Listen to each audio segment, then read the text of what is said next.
Hello, beautiful people, and welcome to another episode of the Infertile Diagnosis.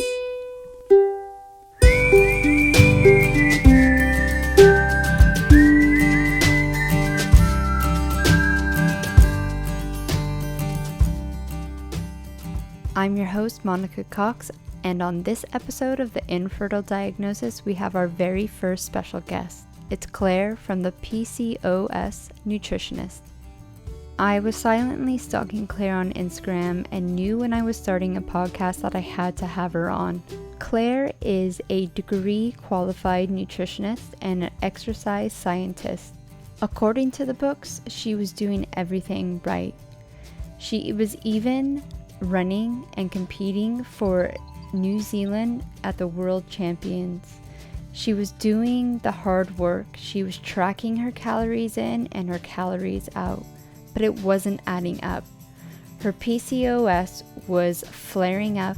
She hadn't had a period in 2 years. She was having major acne problems and gaining weight. So she called BS. She started doing the hard research, digging around the internet, and found functional medicine. Now she's on a mission to support and help other women with PCOS find their root cause and what type of PCOS they have.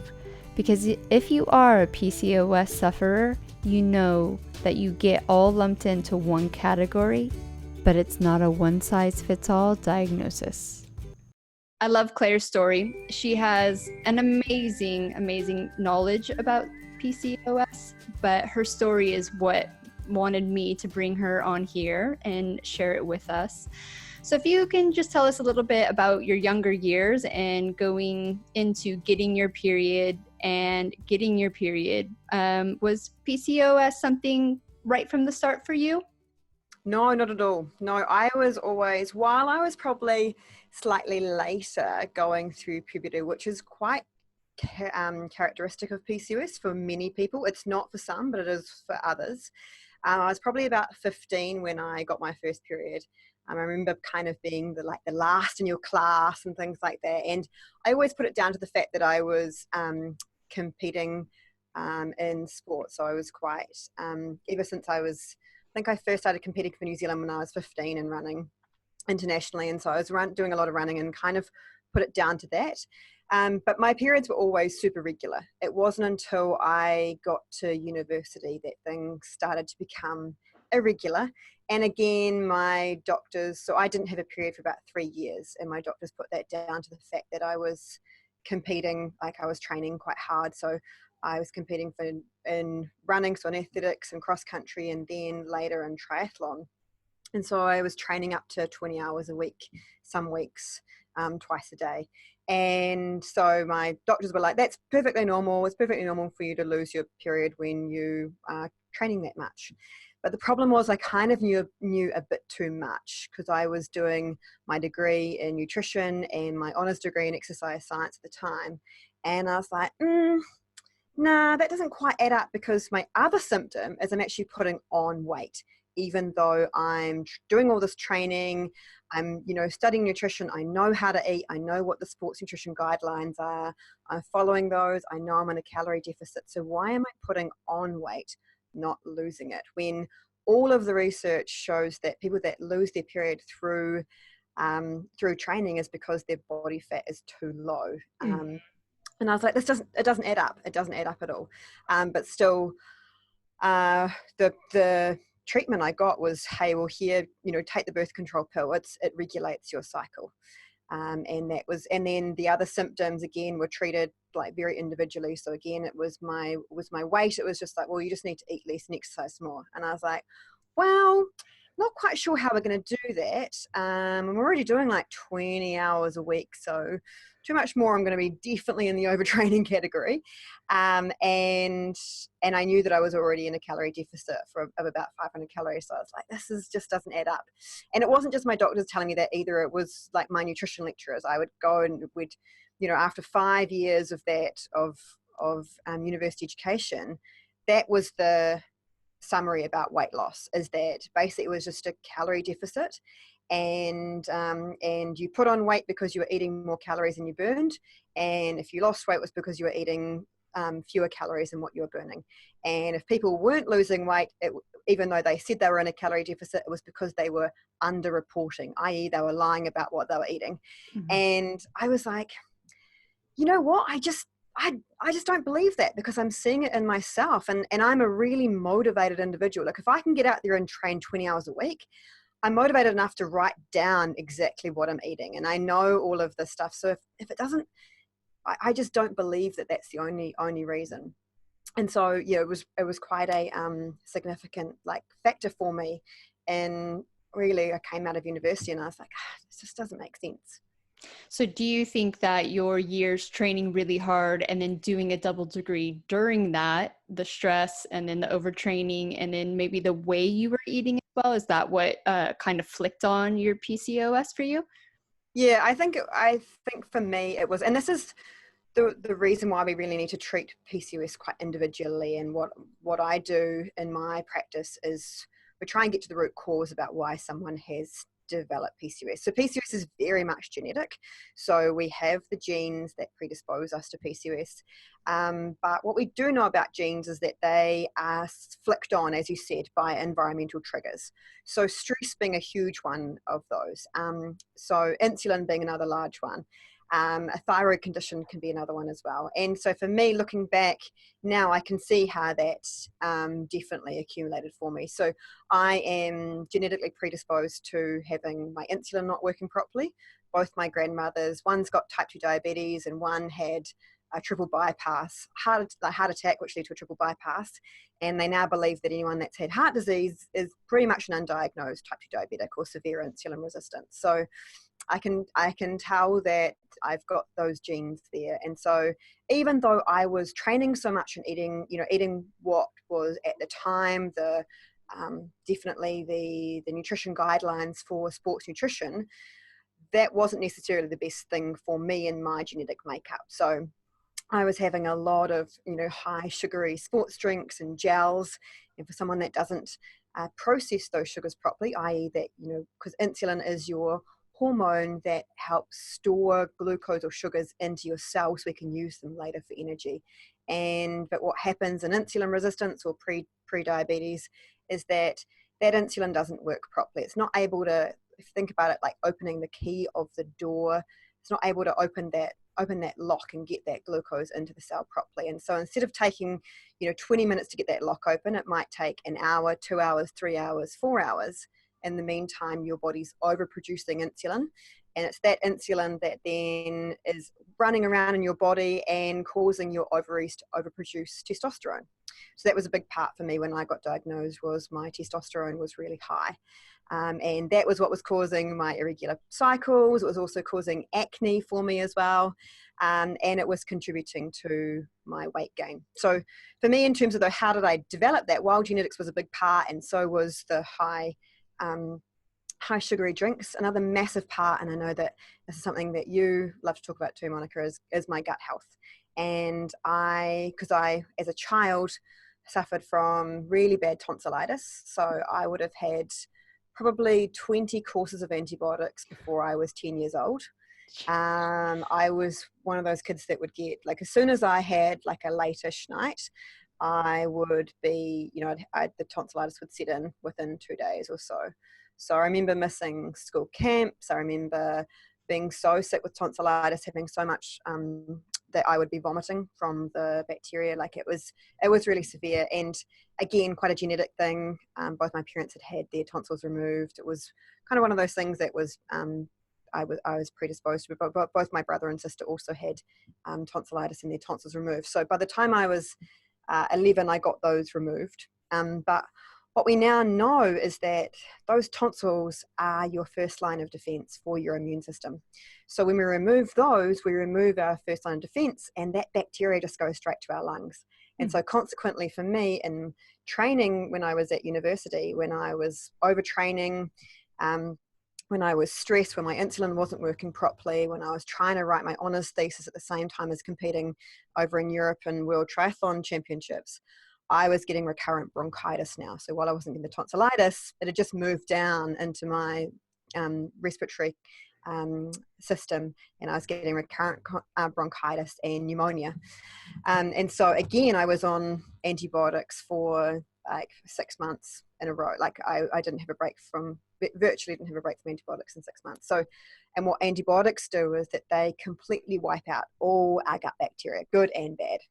And it's like when you go and spray your garden with, imagine if you kind of sprayed your whole lawn or garden with broad spectrum insecticide. We call it Roundup in New Zealand. I don't know what the brand names are overseas, but you spray all that and it kills everything. And if you don't go in and plant your like lawn or plants again, then what grows back is those bad bacteria and yeast and fungus. And that was definitely the case for me. I was what grew back was kind of what took over was a candida overgrowth.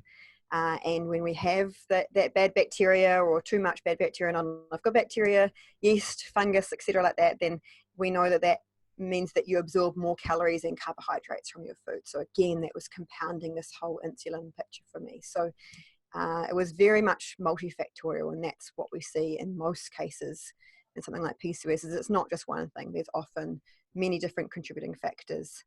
So it's not just, okay, let's just remove sugar from your diet. It's like, well, we could say that, but then here I was knowing exactly what I should be eating, and that probably sugar wasn't the best thing for me. And this was after I finished competing, but still I was being driven to that vending machine at 3 p.m. every day because I had the most intense sugar cravings. So I know exactly what that's like and how hard it is just to be like, well, just don't eat sugar. It's like, oh, okay, you tried telling me that 10 years ago. Yeah, exactly. I was the same. I had my tonsils removed when I was a kid, and yeah, it's crazy how it's all connected. Even after my tonsils were removed, I would get tonsillitis, and especially when I was going through my infertility, my 2 IVFs, I got it 2 years on the same day in a row, and people don't connect those. Our doctors are not connecting those links. That's something. Those are your warning signs already. Shit's already going down. Like your body's screaming at you. And just because it's not on your lady bits, no one's looking at it. Yeah, totally. And the fact that it's like, okay, instead of just ripping those tonsils out, they're just, as you said, they're just the warning sign. They're just the canary in the coal mine saying, whoa, there's something seriously wrong with this immune system. Let's actually fix the immune system to help it fight these infections all the time, rather than actually just going and ripping those tonsils out.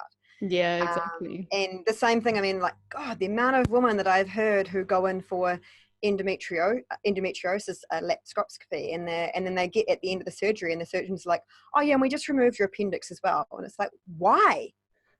Honestly, what the F? Like, what was wrong with my appendix? Like, oh, we're in there anyway. And it's like, the appendix does something. It's not there just for no reason. Like, there is no reason to go and remove that unless it is like, unless it's actually been infected or it's actually ruptured. So like that kind of thinking of that we have these organs in our body that don't do anything, like our gut bacteria. Actually, they didn't know until like a decade or so ago that our gut bacteria did anything. And you look back even further, like hundreds of years ago, they didn't think the brain did anything. And it's like, whoa, how much do we know what the brain does now? And that's exactly kind of what we're learning about the gut bacteria, that it does. It has such a huge role to play. And not just how many kind of calories and carbohydrates we absorb, but our immune system. And 70% of our immune system is our gut bacteria. So if that's not working properly, no wonder we're getting like, right. tonsillitis and bronchitis and those are just the immune factors. Then it's the kind of autoimmune infertility, then it's the other autoimmune conditions. Yeah, so exactly. What you said you had a lot of sugary drinks and the gels. What other kind of foods that might not be, I mean, those are kind of maybe obvious for some people, like when they're hearing it, but what other foods might not be so obvious that are causing those insulin spikes? Yeah, so a really common one is dairy, and this is something that's not well recognized, because if you look at like the glycemic index, and a lot of people will have heard of low GI foods, then a low GI food is low fat yogurt or low fat dairy. but actually dairy is incredibly insulin stimulating. And what we mean by that is, when I was saying before that when you eat like carbohydrates, especially, so carbohydrates can be anything from simple sugars like your gels and sports drinks and sodas and sweets and chocolate, or the more complex carbohydrates. So that's basically, complex carbohydrates are just sugar molecules joined together by quite strong bonds, and so it takes your body a longer time to cleave those bonds and break them down into small molecules that can then cross from your stomach or your small intestine into your bloodstream. And that could be things like your potatoes and sweet potato and rice and pasta and like more of those complex carbohydrates. So, so what insulin does is when it recognizes that you've got some of those sugar molecules in your bloodstream, your brain will tell insulin to go and open up that cell door to let the glucose in. But what else stimulates that insulin is low-fat dairy, because it's got a lot of what we call branch chain amino acids, and these also stimulate insulin to be released in quite high amounts, especially if it's the low-fat dairy. One thing that we know is, say, that the low-fat dairy actually stimulates more insulin to be released than white bread. So for a lot of people that don't have any insulin issues, that can be totally fine. Their insulin's functioning properly. What will happen is your insulin rises, your body will store that food away for use later, and then your insulin will come down again. But in someone like me who has a genetic predisposition and over time their locks got a bit sticky, so that's what I kind of think about it like if your key to your house has just got a little bit sticky in that lock, it's a bit gunged up, and it might take you a bit of time of wiggling around to get that open. What that has happened in my body, and so many, up to 80% of women with PCOS have this, so it's a really common one. And over time, that lock doesn't work properly, and so your body will just produce more and more insulin, hoping that basically the more it produces, someone will either have the key that fits, or they can barge down the door to get it open. And it's that high level of insulin for those of us with PCOS that actually causes an increase in testosterone, which is what does the bad stuff when it comes to our menstrual cycle and fertility. Because in PCOS, it disrupts our luteinizing hormone, which is the one that in the middle of your menstrual cycle that shoots up to release the egg. And in PCOS, that insulin actually makes that shoot too high, and your body gets real confused. It's like, whoa, this is way higher than what I expected. And so it's just like, okay, we just got to shut this down. Like, we can't have it too high. I don't know what that means. So it just won't release that egg. And so what happens in PCOS, why a lot of people struggle to conceive, is because they're just not able to release that egg. But if we can work on that root cause, i.e. for most people reducing that insulin, then we can bring that luteinizing hormone down, and we can successfully help them to actually release that egg, ovulate, and conceive. Yeah. So let's go back. You've done your degree. Yep. Feel like shit. You're done your training, which is amazing that you did that during college anyways. Yeah, at this time I was still I wasn't competing internationally anymore. I'd kind of retired from international competition, but I'd moved on to multi-sport. So I was still training at least a couple of hours a day, but I wasn't doing intense training. Yep. But now I'd moved on, so I wasn't studying, doing my thesis anymore. Now I was working. I was in the real world as well. So you're in the real world, but you're still not healthy, but you are a nutritionist, right? You have knowledge about food and health and diet. So when did the penny drop? Where did your journey kind of take a left? For me, it was, I think, so many years of really struggling with these symptoms. Especially for me, it was just the weight gain didn't add up. I was like I'm exercising way more than any of my friends, and also the acne. I was like, it's 25 by this stage. I was working in corporate world, and I'm still having to worry about covering up acne with makeup. And I was like, this is just not right. This isn't fair. Why am I still getting this? And then, so that's actually when I went to the doctor, and I had a really great doctor. Actually, she wasn't integrative or anything like that, but she was just like, okay, yeah, these patterns. She didn't say anything. She just tested my testosterone and my insulin, and then called me back and was like, yeah, these are out. Did a scan. Yeah, all things. You've got polycystic ovarian syndrome. So for me, and also you've got your insulin's not working properly. Your insulin's quite bad, and you're on the path of type 2 diabetes. And I was like, wow, like that.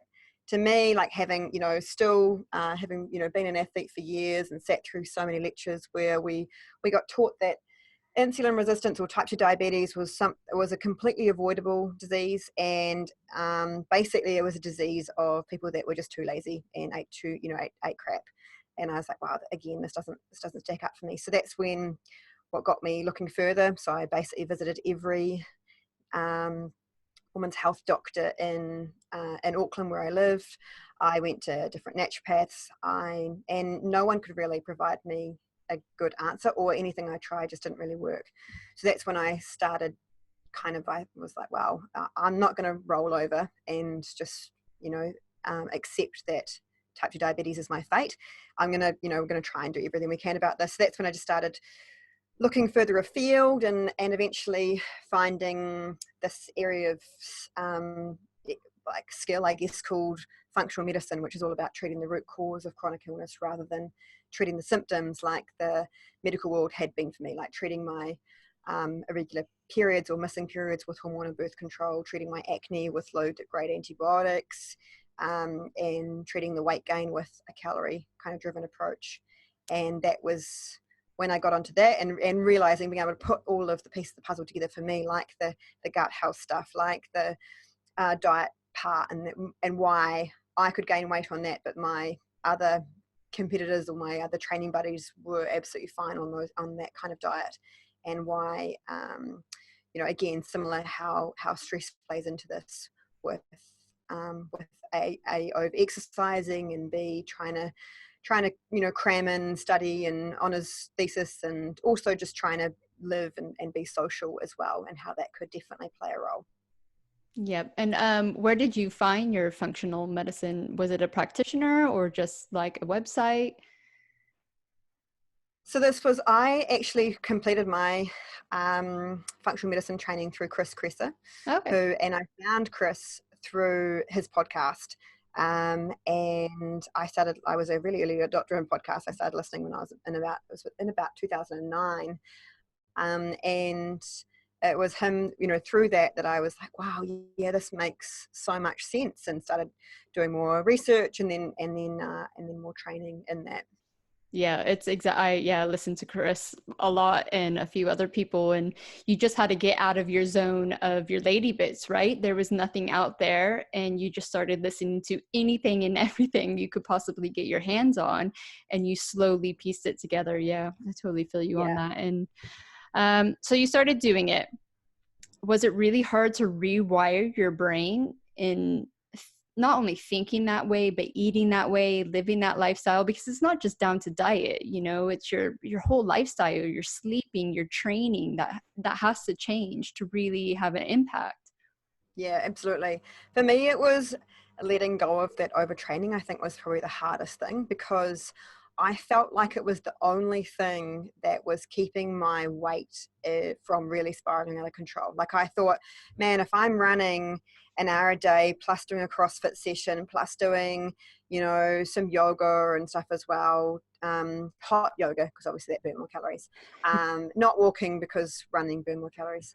And so I was like, man, if I'm doing all this and I'm still kind of gradually putting on weight, then what's going to happen if I reduce that down? I was like, man, I'm just going to balloon.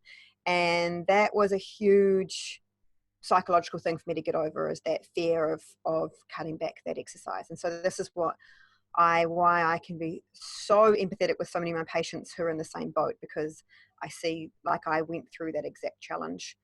So it was really hard for me to get past that. I think I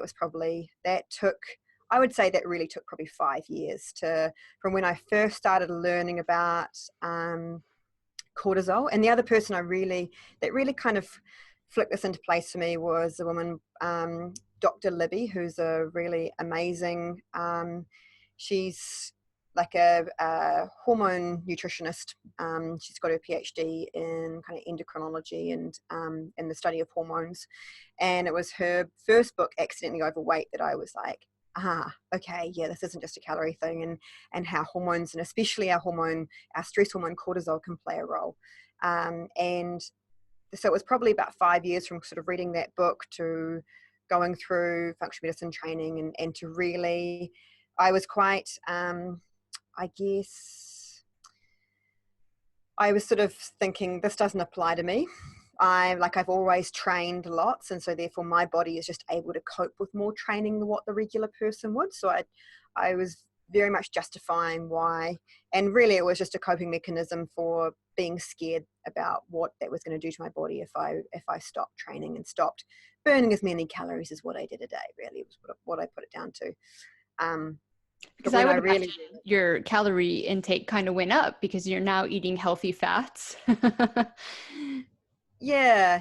I think that was it was not such a massive component for me, but the training was really the thing that I really had to get through, was just and also the fact that I just love running. I mean, I've always been a runner, and so to kind of, going out for an hour run, and then really wasn't just about being scared of that calorie intake, but then really learning that it wasn't necessarily the best type of exercise that I could be doing to help my body improve my insulin. So exercise is fantastic, but it's not for the reason we think the calorie burn in PCOS. It's really to try and make our body more sensitive to that insulin, or clean out that lock and help that lock work properly again.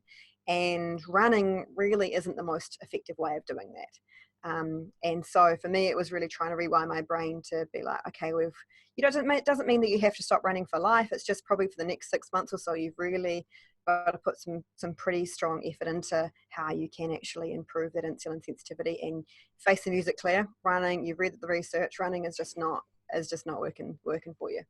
And I think it was really that, what I always say to so many of my patients too, is that, like, the Einstein's definition of insanity is doing the same thing over and over again and expecting a different result. And I've been doing the same thing over and over again for 10 years of my life, and things were getting worse, not better. So yeah, that was probably the big component for me. This other component was probably, just trying to rewire my brain from the standard kind of American or Western diet and food pyramid, and everything I'd learned at university about how we needed a lot of whole grains in our diet, and that kind of should be mostly what our diet is based on, as well as obviously fruits and vegetables and stuff, and actually learning that for someone that's got insulin resistance, the insulin's not working properly, I likely didn't tolerate those kind of foods as well as what someone else would, and therefore I needed to change that. So the big one for me would have been my usual breakfast of, I used to make my own homemade muesli or cereal and have that with like my Greek yogurt, low-fat Greek yogurt and grated apple, and I loved that, man. It was the best meal of my day. And so to realizing that actually that wasn't the best thing I could do was quite hard to get yourself out of those habits that you yeah over. And it sounds healthy. It's not like you're woofing down donuts or big croissants or anything. And that I think for a lot of people is really challenging, getting over that mental thought that you're just not that girl.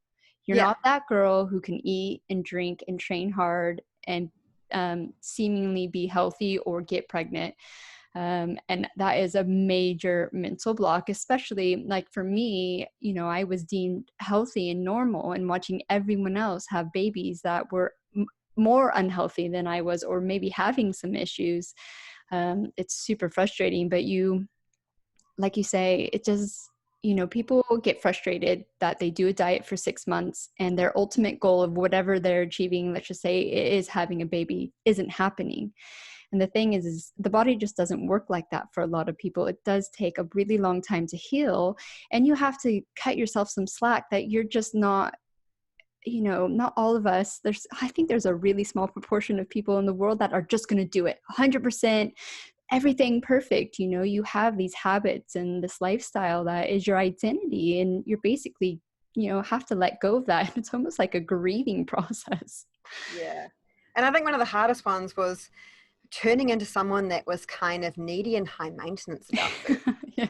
Like it's like, totally. Oh God, I'm that person that can't eat dairy and can't eat gluten, and especially like going away on on like trips and things like that. Like I love, you know, my hobbies are like still really outdoorsy kind of stuff. Like we do sort of more like skiing and mountain biking, and we go away like on like hikes over the weekend. We call it tramping here in New Zealand, but I know that does not translate well into other. I don't know what you call it. It's like overnight trekking, hiking. So it's like quite, and we'd love doing these kind of like weekends away with a bunch of friends. So there's always be about 10 of us, and you kind of always organize. You end up like organizing meals for everyone. And I was like, oh my God, I hate being the one that's needy. Like I just want to be like everyone else that's just so, oh yeah, cool, yeah, no, burritos sound good, and that was quite a big part for me as well. I didn't want to be that person who was the high maintenance kind of one that didn't fit with the way I viewed myself and my personality. Yeah, 100%. I mean, we got to the point where we would just bring our own food to our friend's house that we were staying at, because we knew that they, not that we expected them to, but we just knew they didn't eat the way that we had to eat at the moment to figure out our issues. And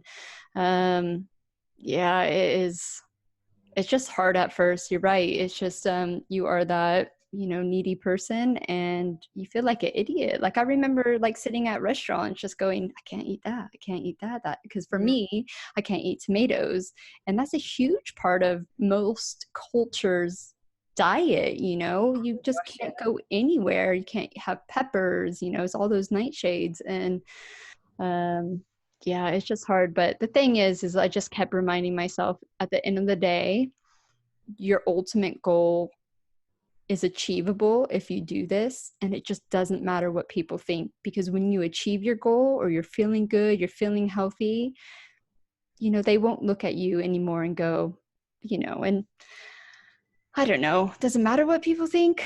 It doesn't, you know, at the end of the day, and you just have to get over it. But it's a slow process, and anyone going through that right now, we feel your pain. Yeah, absolutely. And what I always say to my patients too is that, like, it's not about being perfect from the start. It's just about progress. So if you, like, so many of my women with PCOS have been, you know, they've had weight issues for a long period of time, a lot of them, because of their insulin is not working properly. And so they've been dieting since they were kind of, remember, always conscious about food. And so, and they've been used to things not working for them. So they'll be used to trying something new, and they'll do it really strictly, and then not be able to keep up that strictness, and then they'll have something that they deem to be off plan, and then they'll feel like they've fallen off the wagon, and it's been their lack of self-control, and so they'll then end up kind of binging, and then feeling really terrible about themselves, and then being like, right, okay, I'm going to start tomorrow, I'm going to start Monday, and this time it's going to be perfect. But that kind of mentality is just, no matter whether it's a weight thing or whether it's a immune, and as you said, like a more of, you need to be on an autoimmune thing, and you suddenly have, you know, you're out at a restaurant, there's nothing you can have that doesn't have tomatoes. It's like, well, you know what, I'm probably not going to die. Like I'm not going to die from one meal of it, and these things happen, and I've just got to be like, okay, that's okay, this is a learning experience, and I'm not going to be perfect from the start, but I am going to be able to get better. So, you know, you go and visit friends, and you realize, oh my God, it's really hard. And so then you learn from that. And next time you do take your own food, and you do warn them and say, hey guys, look, I'm sorry. We're really, and you be honest with them, we're really needy high maintenance at the moment. We've got some stuff going on. And so we're just going to bring our own food, because we don't want you having to like navigate all our dietary requirements. So we're all good. We've got everything we need. And you kind of get better at explaining these things. And you also get better at, I suppose, not having to justify yourself all the time. Yeah. It's not like, oh, why don't you eat that? You get better at being like, oh, because I just don't feel like it. And not saying, oh, it's not good for me, because then you have to get in this whole debate with someone who thinks they've got a different opinion about it, or they've heard something else, and it's kind of like, well, I don't want to be here debating. I know this is what I need to do, and this is what so I'm just, you know, I get good at saying, oh, I just don't feel like it, or I don't feel like it now. Thank you for the offer of your lovely birthday cake, but thanks so much. I just don't feel like it quite now, but maybe later, you know, and you get good at kind of dealing with that. But that's not a skill that you just have automatically. It's something that you've got to acquire, and you've got better and better and better at doing it. So the more that you can focus on progress, not perfection, the more likely you are to be successful over a long period with changing any habit, whether that be diet, whether that be the way you exercise, whether that be your sleep, whether anything that you're doing. Yeah, you just keep going. And it's so important for us to say that, because I know when I was going through my journey, especially when I got pregnant with my first son, I was terrified that if I had one nightshade that I would have a miscarriage. And it was such a stupid thought now that I look back, because like you say, one thing, it's accumulation of over and time and stuff. But I didn't really have anyone out there saying, don't worry, you will be fine, your baby will be fine, and that's for anything, that if you do have to have that, or when we first started paleo, it was my husband's thing was like, I'm never going to go hungry. If we're out and the only thing on offer is a sandwich, I'm going to eat the sandwich. And it's a good way to live. You have control in your house, so do the best you can there. If you do travel a lot, try to bring your own food. And when you're out, you just go for the best option. Yeah, absolutely. And I think that's the thing. You just get better at choosing the better option, or asking the restaurant to slightly modify things. And you just realize that most places are really good about that. And that, yeah, as you say, if they're not, then it's kind of like, wow, this is like the 90-10 rule, like I eat pretty well 80-90% of the time. This is the 10% that it's just like, well, it's not going to be that big a deal. Yeah, exactly. How did you feel when you got your diagnosis of PCOS? How did you, before your knowledge of functional medicine, how did you feel about that diagnosis? Oh, I was shit scared. I was like, what is this? Never heard about this. It sounds really serious because it's a syndrome. And I think when you think syndrome, I don't know, all I could think at that time was like Down syndrome. And like, and especially when you hear polycystic, you just think, oh my God, I've got these big cysts, kind of precancerous cysts. Because again, when you think cysts, you think cancer. I've got these things on my ovaries and they're causing this hormonal imbalance, and I have no control over this. That's really what I felt like was especially when my doctor said to you, I said, what is that? She was like, well, it's a condition. It's actually quite common, but you will likely struggle to get pregnant, and you'll likely also struggle to lose weight. Although weight loss is one of the most effective things you can do for PCOS to improve your symptoms, it's really hard to lose weight. And I was like, good. And then I was like, okay, so what's the fix? Like, what drug do we take? What surgery? And she's like, there is no fix. This is it. And we can, while there's things we can give you some metformin to help your insulin. We can give you the pill to help with your periods.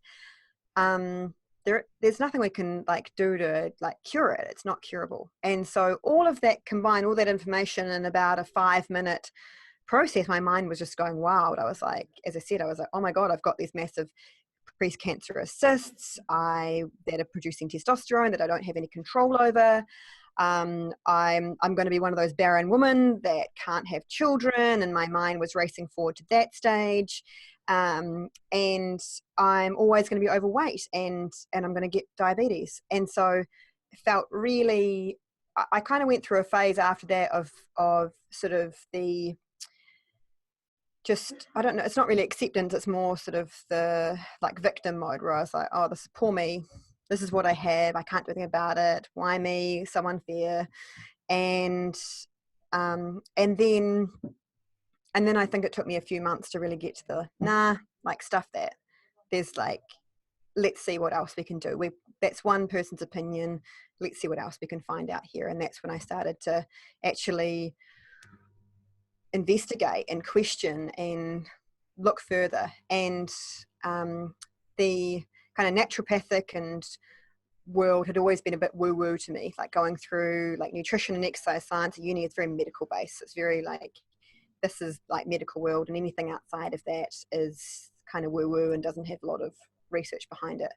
But when I started looking into it, I was like, that's not actually true. There's a whole lot of evidence behind, even just for example, metformin, being given that for my insulin, and then looking at, well, what are the other alternatives to metformin? What are some of the diet and exercise that we can do? What are some of the supplements that we can take to actually improve our insulin as much, if not more, than what metformin does?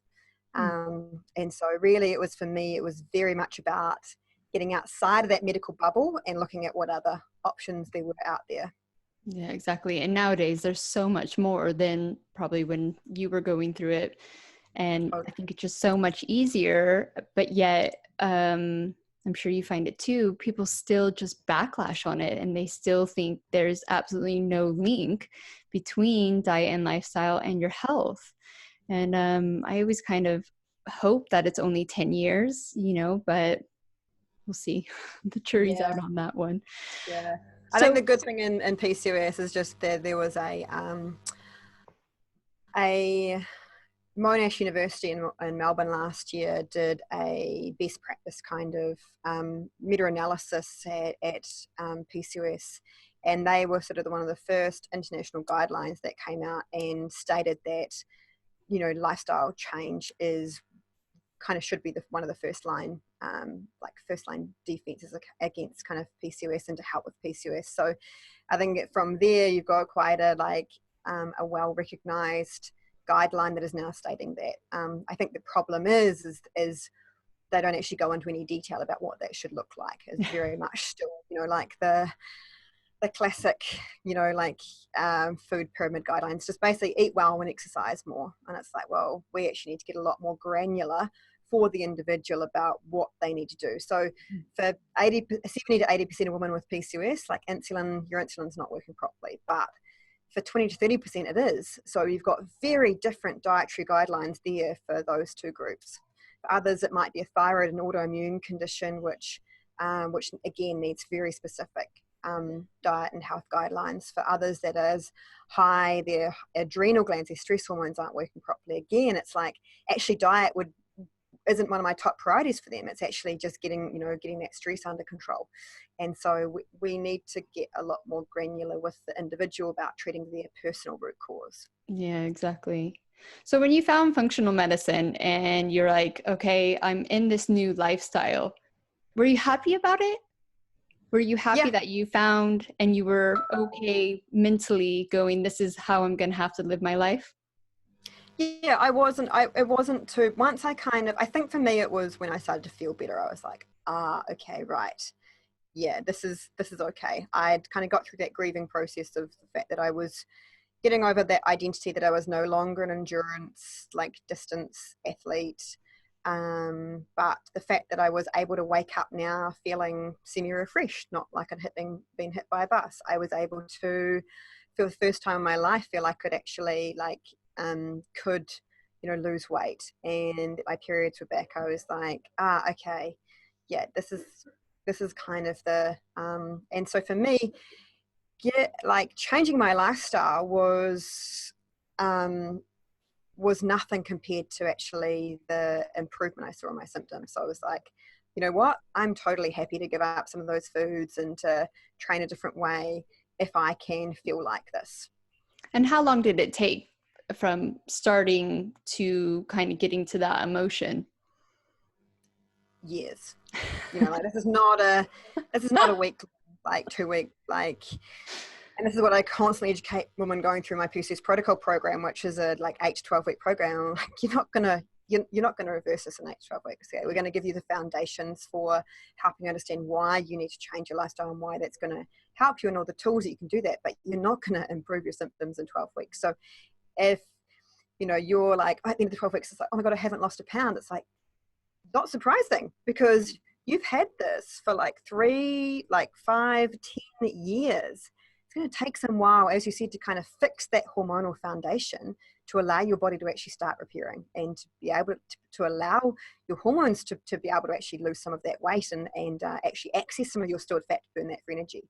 Mm-hmm. So for me, this was, it was years from actually finding this, starting to implement it, and it was a lot of trial and error for me, because I didn't have someone giving me that plan. I didn't have someone who could then go, right, okay, yep, insulin's an issue, eat this, exercise this way, take these vitamins and minerals, they're essential for your insulin receptor to work properly. Here are the herbs that are essential for your, that will help your body become more sensitive to insulin. Hey, and guess what? Let's do some gut testing and figure out what the hell is going on, why you're getting IBS symptoms, why you're getting sick all the time. Let's do a Dutch test and look at your hormones and your stress hormones. there was no one at that stage for me to do that Mm. with. So it was very much a process of trial and error and finding this out for myself. So it did take a long, long time. And even with my patients who have got more of a plan like that, as I said, it still takes them like a really, it still can take months, if not years, to actually reverse a lot of that stuff that's been going on for them for the last decade. Yeah, exactly. And I think that's why, one, it's a really hard sell, to say to someone, even just a friend, hey, look, if you do X, Y, and Z, you might see some improvements, but it takes so long to see those improvements. A lot of people just want to give up. And I always just say, time's going to pass anyways. Yeah, Like, just keep to exactly. it. If 5 years from now, if it's not working, then give up. Yeah, But I think most people will see the benefits, and even just little benefits, of, like you say, just waking up not feeling like shit, or less acne, or getting the periods, maybe 6 times a year instead of no times a year. um, Celebrating those really small wins on your way to your ultimate goal of whatever it is.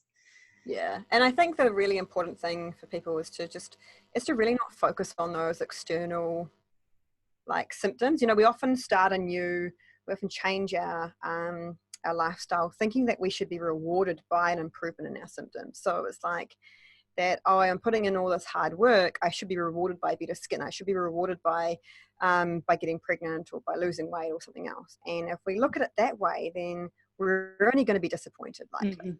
Whereas if we actually just focus on the process and what we have control over of, okay, yeah, man, I nailed this week. I really I got out there, I enjoyed myself in the sunshine, went for, did a lot of walking, I got to the gym a few times, I really prioritized my sleep, whatever those priorities are that you're focusing on, and really focusing on those weekly wins, or just, I call it just winning the day. And just every day, just day to day, keep focusing on that, then the outcome, if that's, your body will respond eventually, but you don't have control over that. Yeah. And if you focus on it, you're going to be disappointed likely.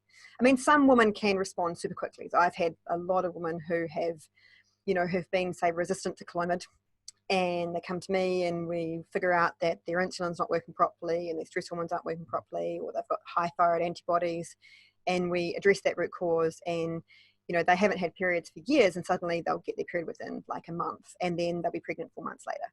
And it's that's amazing, but it's also not the norm. And I think that while it is amazing to showcase those stories, and I love showcasing those, I also want to showcase those that has taken a lot longer, because I think that if we expect it to be a lot longer, then we're totally up for that. We're not judging the success of something after, say, 4 months or 6 months. We're ready for that to take a lot longer.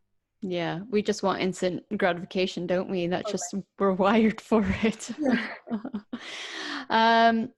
So going kind of more into fertility, I read something or heard something you said about why it's so important to fix your insulin resistance before pregnancy for the health of the baby. Can you go into that a little bit more?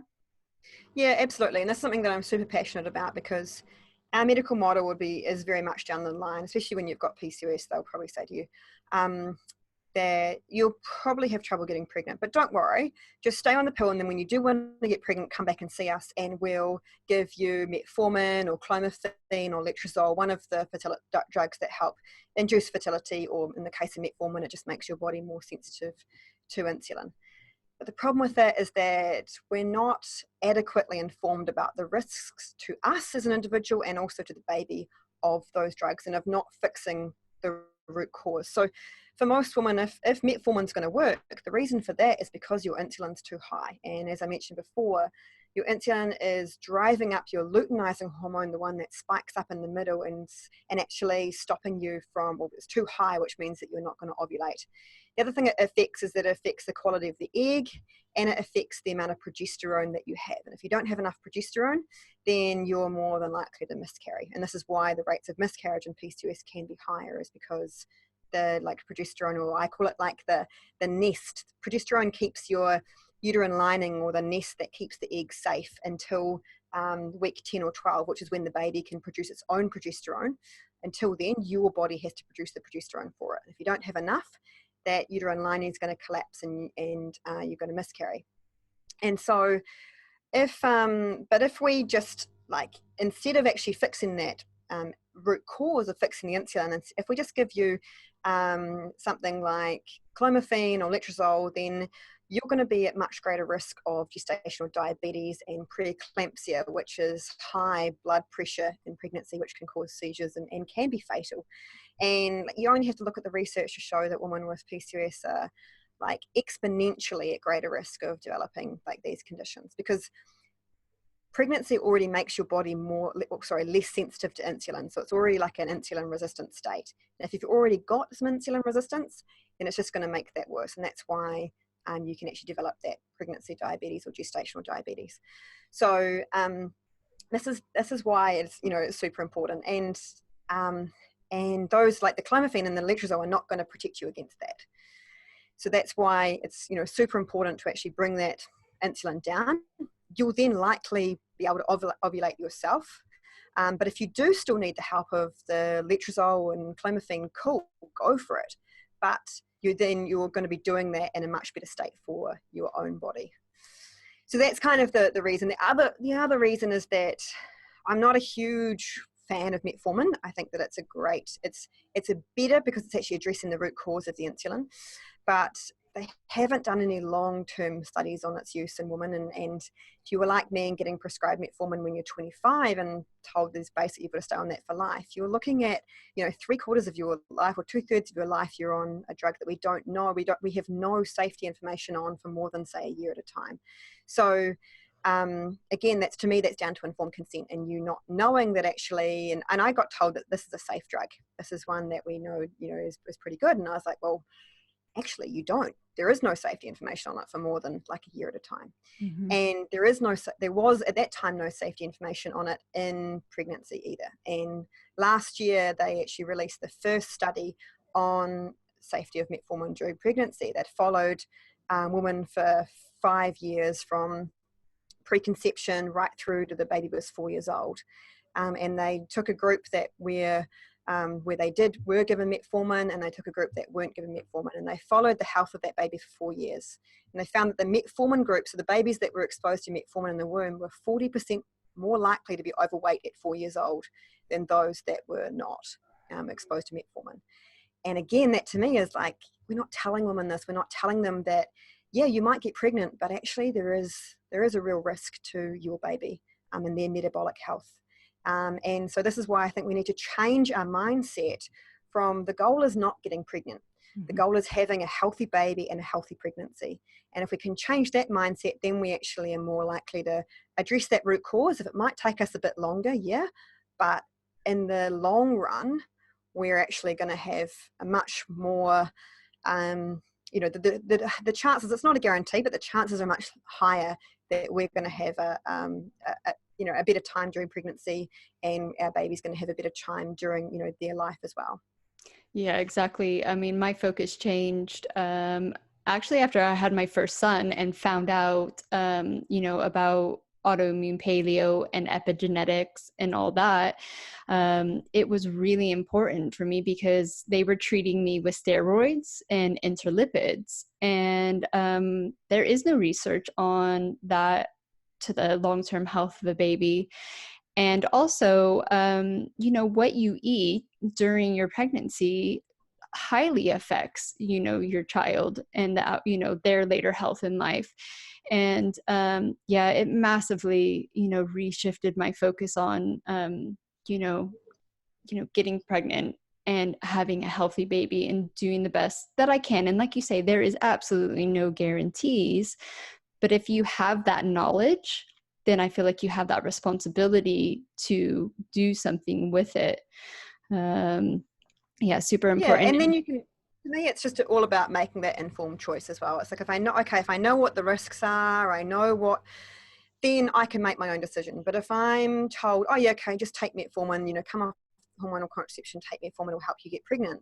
And then I find out 10 years later when my child's developing, like when we're eating a really healthy diet as a family and my child's still, you know, struggling with weight, they're then getting told they're kind of insulin resistant. and then I find out that that was likely due to the fact that I was taking metformin during pregnancy, I'd be pretty damn wild that I wasn't told that, even though the research is available now on that. So my thing is just, I'm not anti-drug by any stretch of the imagination. Modern medicine is incredible and it's fantastic, but my position is that we need to treat the root cause before, or at least alongside, taking that medication as well. And if you do everything and you treat that root cause and your body's still not ovulating and you need some help releasing that egg, then yeah, like amazing. It's so great that we have things like clomiphene and letrozole, and the more you do that too, the more effective those the clomiphene's going to be. People that are generally clomiphene resistant are those where their insulin's already just a little bit too high, and that's why we see that if we actually, studies have shown that if we combine metformin and clomiphene together, the success rate of pregnancy is so much higher, and that's because we bring that insulin down at the same time. So, but metformin is not the only way by any stretch. There are so many research studies out there that show that changes in diet, changes in exercise, taking enough vitamins and minerals for your insulin receptor to work properly, the herbs sorry you guys that are like say it really weird, but you're like taking those that help your body be more sensitive to insulin, they can be as effective as a drug like metformin. And so if we just know this information, then we can make the decision for ourselves.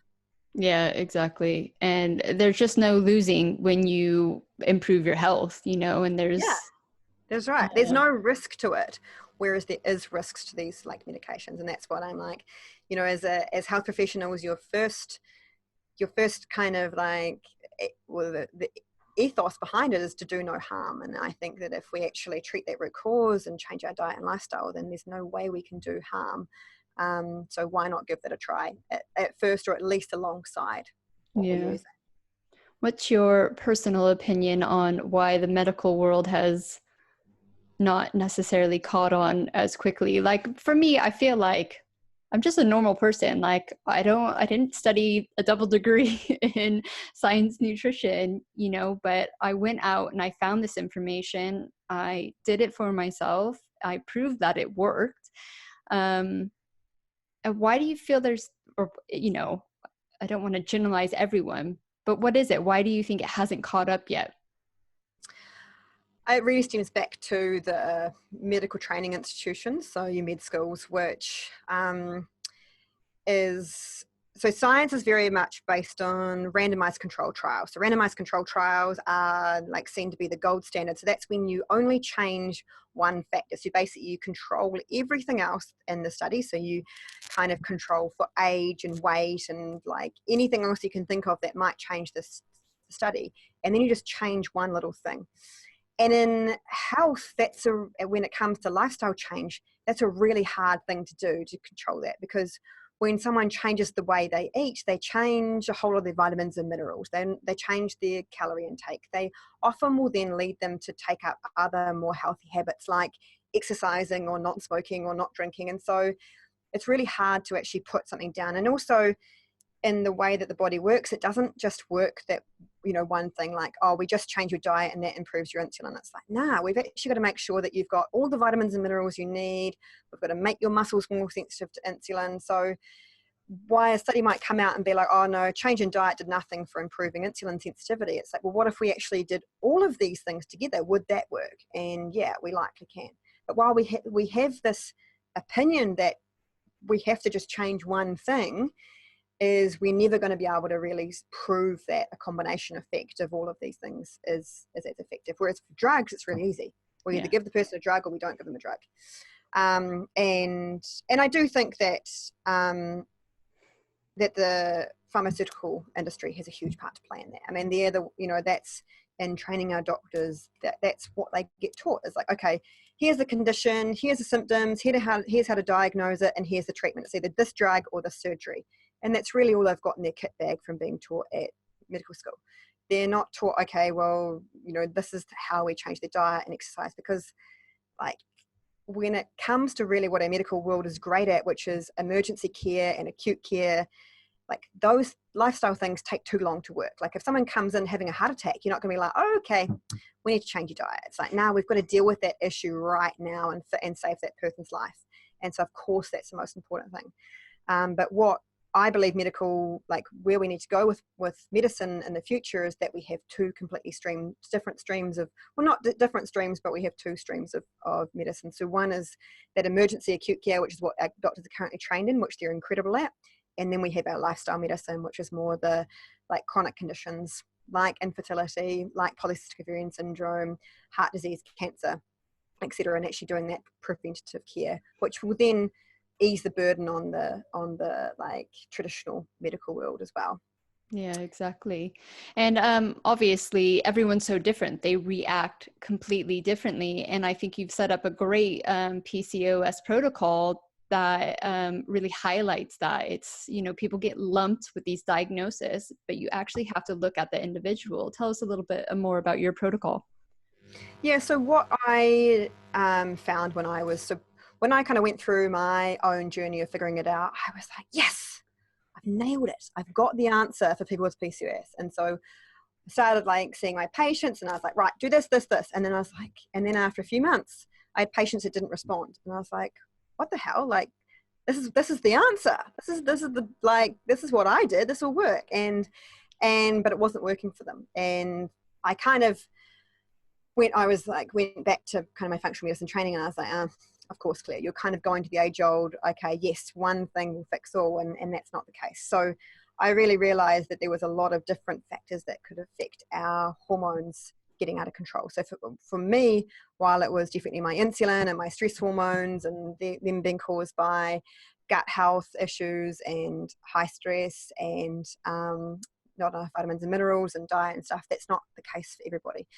And so really it was about trying to figure out for each patient I saw what their root cause was, why their hormones were out of balance. So doing further testing and understanding, was their insulin working properly or was it not? Were their stress hormones, you know, working properly, their thyroid, etc. And then once we knew that, then we could actually put the right method in place for them to help them, to the right protocol to actually help them reverse that root cause. And when we did that, that's when we saw much greater response rates. And so, but after doing this for years, I said, man, I'm literally, you know, telling this, you know, patients the same thing over and over again, day after day, depending on what that root cause is. And also I was seeing that for many women, even though they were kind of we were figuring out that root cause and I was giving them the lifestyle, they were having real trouble actually implementing that lifestyle change. As we've talked about, they would come across the, like, going to friends for the weekends or going home, or like especially in the US with a lot of my US patients, it was like holiday season would come around and then it was all of the like traditions that came with that and cookie swaps and like carnivals and all these sort of things that we have in our life that we really feel like we miss out on if we're not participating, or we don't know quite how to adapt them to participate. And that me seeing them once a month wasn't really helping in that side of things. You know, like I wasn't able to be there with them, you know, at the end of the weekend when they came home and they're like, oh, this, you know, I went home to see my family and I just ended up eating all of the stuff and I don't know how to get around that. And they really needed that help and support and of a community, of kind of someone coaching them and how to make or change the way they're thinking and make decisions, and just not feel like they've completely ruined everything because they had one weekend when they went home and ate cookies. It's like, that's okay, you know, like that is not a big deal. It's like we just focus on that next meal. We don't feel like we've failed everything and we have to like completely binge and then start again on Monday. And so having like the community focus and other women going through the same issues, helping them, me being there to be able to kind of offer guidance in real time through like a Facebook community, and then on our live calls where we have video calls and I can actually do more of a coaching kind of role rather than just, oh, how much vitamin D should I take? And it's like, you know, like answers like that versus being like, okay, this is what happened in the weekend. How can I not make that same mistake again? And really helping with that more coaching side. So that's why I developed the PCOS protocol, is that we could then create a real community of women who also didn't want to be the victim. Okay, they were like that. A lot of them have gone through that same process that I did, got diagnosed, got into that victim mindset, and then now being like, nah, okay, there is something I can do about it. How? But I need that supportive community around me who also feel the same. Not like a lot of other communities online, which is a lot of people just,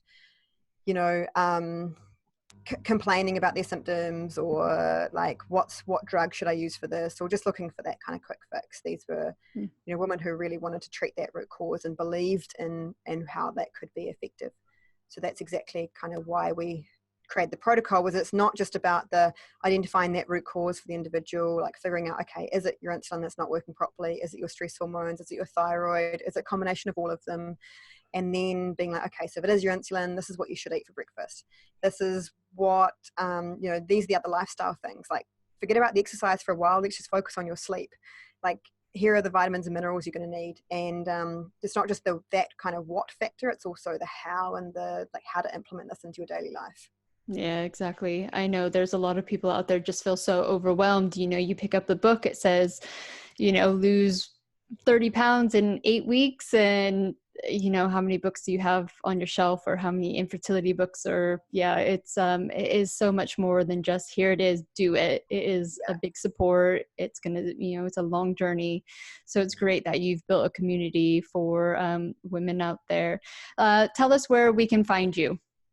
So we're at thepcosnutritionist.com.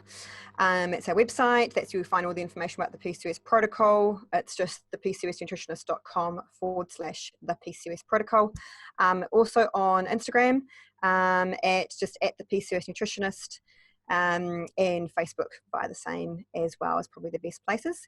And we also have a podcast, which is just the PCOS Nutritionist podcast. We talk all about these sorts of things, about fertility, about weight and why it's not just the calorie equation, about acne and hair loss and hair growth and all the other symptoms that come with PCOS as well. Yeah, you can get super nerdy. I listened to a few episodes and they're great. Some people just want you to tell them what to do, and then some people want to nerd out on all the scientific stuff. So it's great. Thank you so much for coming on the Infertile Diagnosis, and I'm sure we'll have you on again. My pleasure. It was so nice to talk. A few more things before you go.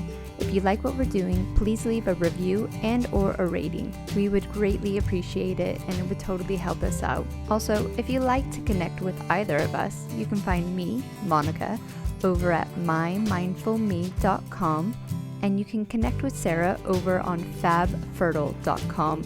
All the links you need to find us on our websites or social media, any products we talk about, books, special offers, or any guests that we have on, you're going to find all that information in the show notes. So that's it. Thank you once again for being with us here on the Infertile Diagnosis, and have a beautiful day.